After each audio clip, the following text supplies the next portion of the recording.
I only bought food for myself. My roommate Kevin had been living with me for 8 months when I found out he'd been stealing my food. Not just grabbing my leftover pizza once in a while, but actually taking my groceries and eating them before I even got home from work. I'd buy a whole week's worth of groceries on Sunday, and by Wednesday, half of it would be gone. At first, I thought maybe I was just eating more than I realized. But then I started noticing specific things missing. Like, I'd buy these really expensive Greek yogurts that I loved for breakfast, and they'd vanish overnight. Or I'd get home excited to make this pasta dish I'd been craving all day, only to find out the sauce I bought was already opened and half empty. Kevin always had some excuse. Oh, I thought that was from last week. Or, I was so hungry and didn't have time to go shopping. He promised to replace stuff but never did. Meanwhile, his side of the fridge was always empty except for some old condiments and expired milk. The breaking point was when I bought ingredients for my mom's birthday dinner. I was planning to cook her favorite meal when she visited that weekend. I spent like $60 on this really nice salmon and all these fresh vegetables. I even bought this fancy olive oil I'd been wanting to try. I came home Friday night ready to prep everything, and Kevin was at the stove cooking my salmon. He had the audacity to wave at me with the spatula and say, "Hey, hope you don't mind I borrowed some fish." There were vegetable scraps all over the counter from my vegetables. I completely lost it.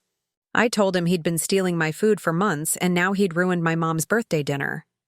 He just shrugged and said I was being dramatic, that roommates share food all the time. Then he had the nerve to offer me some of the salmon he was cooking like he was doing me a favor. That's when I decided I was done being the nice guy. I told Kevin I'd be doing my own grocery shopping from now on and keeping my food separate. He rolled his eyes and said, "Whatever makes you happy." The next day, I went shopping and bought only enough food for myself. I got a mini fridge for my room and moved all my stuff there.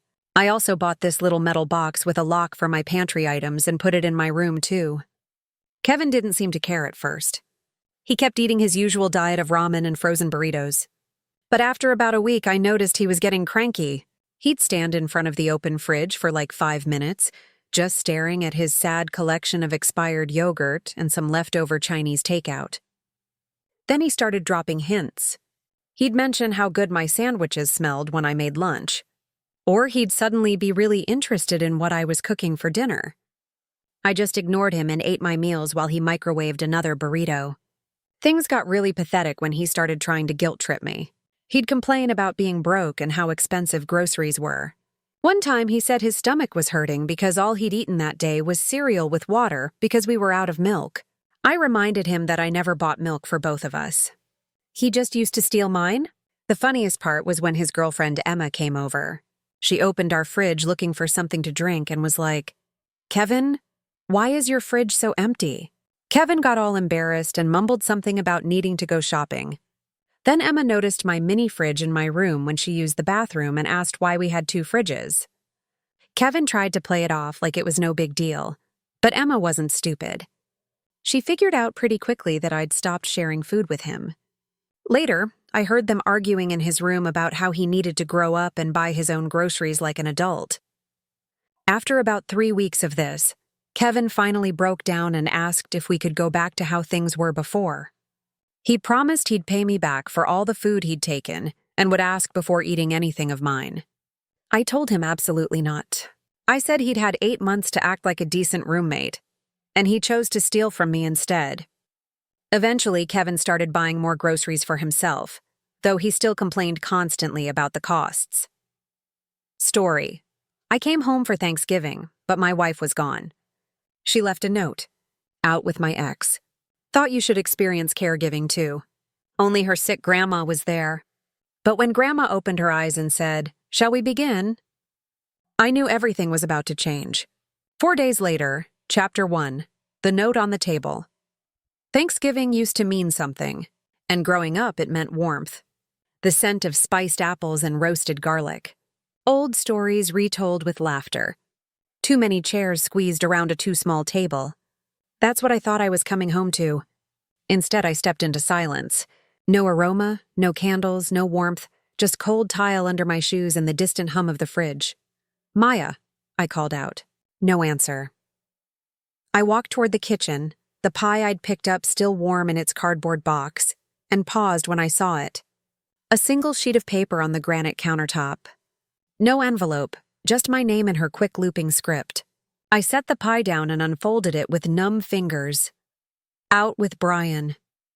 You remember him, right? The one who actually listens. We're catching up. Don't wait up. Thought it was time you experienced real responsibility.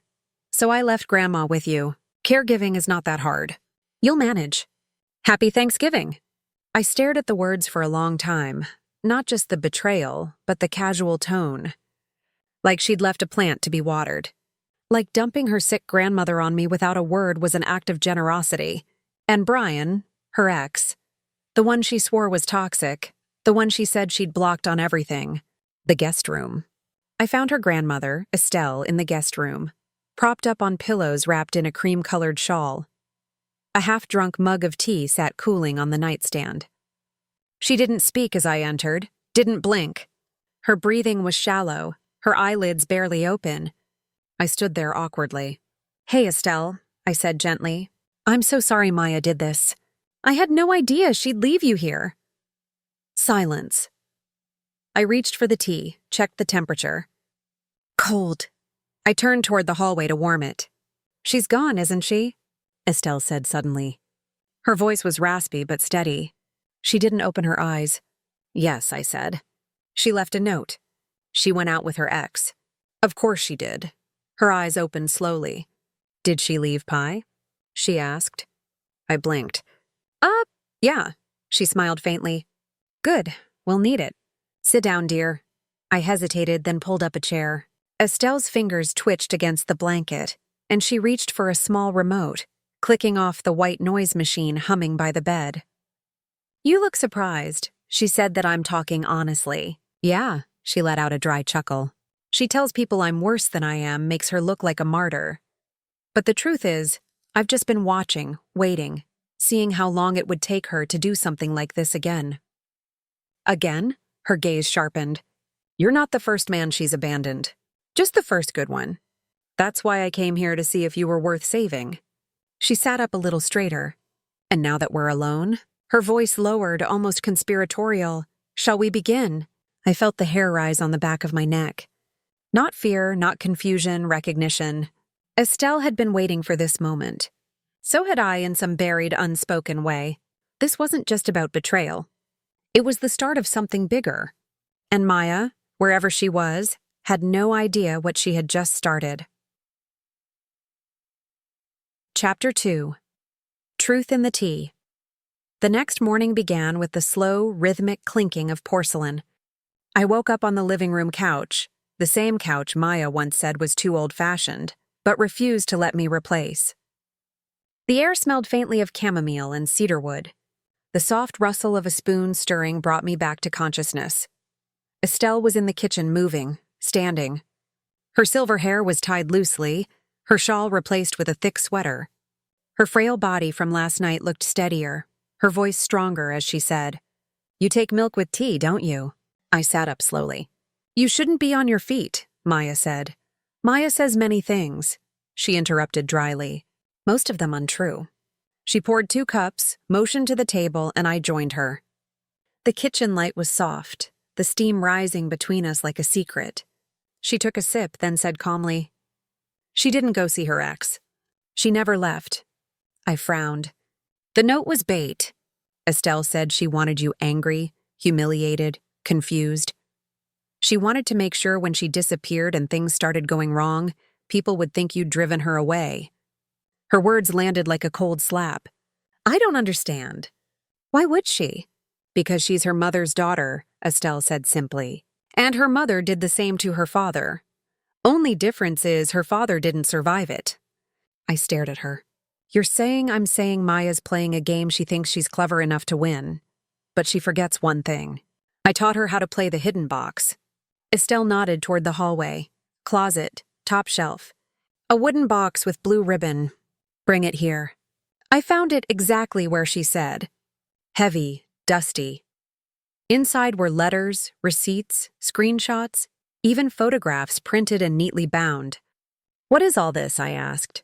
Everything she's done in the last 3 years, Estelle said quietly. I started keeping track when I noticed her stealing from her father's estate. Cash, jewelry, bonds. Then when she started manipulating you, pretending the bills were higher, pocketing difference money, taking out cards in your name. She took a deep breath, her fingers trembling slightly as she held up a photo. Maya in a red dress, arm around a man who wasn't me. That's not Brian, she said. That's her lawyer. Her what? The one she hired to help her claim half of your father's trust. She planned to divorce you this winter right after you covered her mother's medical expenses. It felt like the floor fell out beneath me. I sank into the chair, the weight of betrayal finally sinking in. Not as shock, but as confirmation. The note, the manipulation, the timing, it all fit. Estelle poured more tea. Her voice softened. I stayed quiet because I wanted to see how far she'd go. But I can't anymore. Not now that she's involved you in her lies. She leaned forward, her eyes sharp despite the wrinkles. She thinks she's abandoned you. But really, she's handed you the map. The revelation. We spent hours going through the documents. Credit card statements tied to her secret account. Property deeds showing her name on listings I never saw. An email to a financial advisor. Once my husband's trust merges with mine, I'll be free of him. And the worst. A voice memo Estelle had recorded on her phone. Maya's voice laughing softly. He's so gullible. I swear once Grandma's gone, I'll say she needed care and use it to get access to his insurance. He'll never see it coming. I couldn't speak. Estelle's hand rested on mine. Now do you see? She said gently. She's always been this way. Cruelty dressed as charm, but don't waste anger. Use precision. I looked up. What are you suggesting? She smiled faintly. You'll see. We're not going to destroy her. We're going to let her destroy herself. The spark? That night, as Estelle went to bed, I sat alone at the kitchen table, surrounded by evidence lies wrapped in handwriting, betrayal printed in ink. I thought about walking away, filing for divorce, starting over. But then I saw Estelle's shawl draped over the chair, worn, frayed, the same one Maya used to complain, smelled like old people. That's when I understood this wasn't just about revenge. It was about redemption, about giving dignity back to the people Maya had walked over her entire life. So when Estelle's voice called softly from down the hall, "Tomorrow we begin." "Dear," I whispered to myself in the dark. Yes, tomorrow everything changes. Chapter 3, The 4-Day Plan. The next morning, Estelle was already dressed and waiting at the table, a legal pad in front of her, a pen resting between her fingers like a sword in its sheath. She nodded toward the seat across from her. "Sleep well?" "Not really," I said. "Good," she replied. Neither did she. The strategy begins. Estelle flipped open a small black notebook. This is everything I've collected. Accounts, patterns, people she's manipulated. But we don't need all of it. We just need the right domino to fall. I watched as she outlined it with chilling clarity. Day 1, lock down finances. Day 2, alert her workplace. Day 3, pull real estate and ownership records. Day 4, stage the return. She expects chaos when she comes back, Estelle said. We'll give her something worse. Silence, control, consequences. But what about me? I asked quietly. She's already laid the groundwork to make me look like I lost it. Estelle smiled. That's why we move carefully, like chess, not checkers day 1. The locks and the lawyer. I called my estate lawyer, the same one Maya didn't know I'd kept after my father passed. I need to freeze all joint accounts. She's siphoning off funds. We can if you can prove. I can, I said. And I have recorded evidence. By noon, Maya's access to our shared finances was cut. All login attempts would be flagged. Meanwhile, Estelle made a quiet call to a locksmith. By nightfall, every lock in the house was changed. Not illegally, but legally, using Estelle's authority as homeowner. Because the truth was, the house didn't belong to me. It belonged to her. Maya had always assumed the house we lived in was under my name. She never once asked. She just took it for granted. And now Estelle had power of attorney over her own property. Day 2, the employer call. Maya had taken a tow leave from her corporate marketing job, citing family emergency caregiving. Estelle picked up the phone and called her supervisor. Hi? This is Estelle Westbrook, Maya's grandmother. I heard she claimed she was caring for me during her leave. Yes, came the reply. She said it was urgent.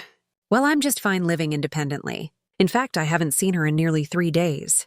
I see. If you need documentation, Estelle added sweetly, I'd be happy to provide a signed affidavit. By 3:00 p.m., HR had launched an internal review. That night, Estelle raised a toast over soup. To truth, she said, and to consequences. Day 3, the paper trail. We met with a notary and my lawyer, then drove to the county recorder's office. Estelle had held on to 2 key documents Maya never knew existed. A grant deed listing Estelle as the sole owner of both the house and the adjoining plot Mia had tried to list for sale 6 months ago. A trust amendment signed 2 years ago cutting Mia out of all future inheritance without cause, subject to ethical violation of family obligations. She thought she could bleed you, Estelle said, but forgot who wrote the will. On the drive home, she grew quiet, reflective. Why did you wait this long? I asked. She looked out the window. Because when you're old, people think silence means weakness, but silence is just patience with teeth. The reveal. Grandma's hidden pain. That evening, as I sorted through more papers, I found a photo tucked between folders. A much younger Estelle holding Maya as a toddler, but the man beside her had his face cut out. Estelle noticed, her voice softened. That was Maya's father. What happened? She hesitated. He left us. Or rather, Maya's mother pushed him out with lies, with games, told people he was unstable, abusive. But I knew the truth. I just stayed quiet too long. She closed her eyes for a moment. That girl was raised by manipulation. It's all she understands. But now someone has to break the pattern. Not with rage, but with reason. Day 4. The calm before the storm. We didn't do anything on day 4. We baked. We played a quiet game of Scrabble. We left the house exactly as it had been when Maya left, right down to the clean laundry she never folded. She'll come back expecting a war, Estelle said as she filled a teacup. But we'll give her something worse. What? A mirror. The final line. At 7:04 p.m., Maya's phone lit up on my end. An unknown number. She was calling from Brian's line. I let it ring. The voicemail she left was short. Hey, I'm coming home. Hope you fed the old woman. Don't forget to take out the trash. She had no idea. Tomorrow wasn't trash day. Tomorrow was Judgment Day. Chapter 4. The Homecoming. The knock came at 10:17 a.m., sharp. Not timid, not nervous, entitled confident, like she was walking back into her kingdom. Estelle was already seated in the armchair by the fireplace, wrapped in her usual shawl, sipping tea from her rose-handled porcelain cup. I stood near the kitchen, calm, still, heart strangely steady. Maya didn't even wait to be let in. She used her key, click, and then nothing. She tried again. Jiggle, force, slam. The locks had been changed. She knocked harder now. Louder. Open up. What the hell? Estelle didn't flinch. I walked to the door and opened it. Just enough. There she stood, sunglasses pushed into her hair, designer tote on one shoulder, dressed like she had stepped out of a lifestyle influencer post. But her expression, it collapsed the second she saw me standing there, cool and silent. You changed the locks? She snapped. I didn't answer. This is still my home. Behind me, Estelle's voice rang out, firm and composed. Child, this home was never yours. You just lived in it. Briefly, the confrontation. Maya tried to push past me. Move. I'm not doing this. Not in front of her, but I didn't budge. You were gone 4 days, I said quietly, without a call. Without checking on the person you claim to be caring for. Don't act like I abandoned her. She's fine. Because I was here, she rolled her eyes. So what, you want a medal? You think playing caregiver for a weekend makes you some hero? Estelle stood now slowly, but with presence. No, sweetheart, she said coldly. He doesn't want a medal. He just doesn't want to be lied to or used or married to someone who weaponizes family like a stepping stone. Maya turned pale. You set me up. No, Estelle said. You exposed yourself. All we did was stop cleaning up the mess behind you. The collapse, Maya pulled out her phone. I'm calling the police. You locked me out of my home and she froze. Notifications were flooding her screen. Bank access denied HR investigation email from her employer. Property transfer alerts. A voicemail from her lawyer. We need to talk. There's been movement on the trust. You're no longer a beneficiary.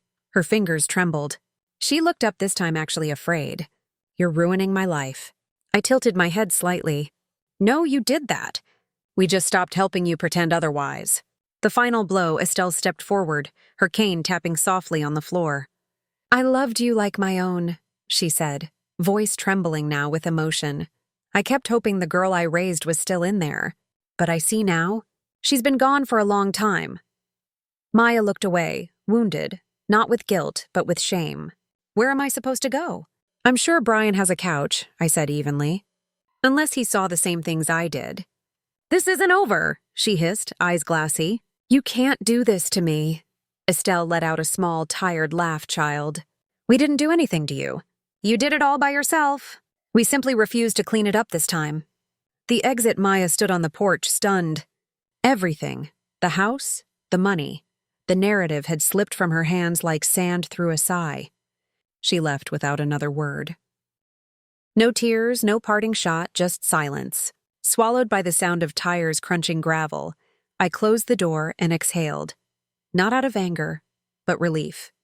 It was over. Final chapter 5, The Last Thanksgiving. A year later, the house felt different. There was laughter in the walls again. Real warmth in the kitchen. No staged perfection. No walking on eggshells. Just peace. Estelle had since moved into a quiet senior living cottage a few towns over. Her decision. I've seen enough fire in this house, she said. Time for one with a porch and birdsong. I visited her every Sunday, brought tea, stories, sometimes just silence. And every Thanksgiving she still insisted we bake the same pie Maya used to fake effort over. Spiced pear with walnut crust. Only this time it was real. The letter. That morning, while chopping pecans, I heard the mailbox clang. Inside was a single envelope. No return address, just my name and familiar cursive. Estelle glanced over my shoulder. You going to open it? I don't know if I want to, I said. Then don't, she said, sipping her tea. But if you do, be ready. I opened it. The handwriting was shaky. The ink smudged in places, but the words were hers. You don't owe me anything, but I owe you a truth I never gave.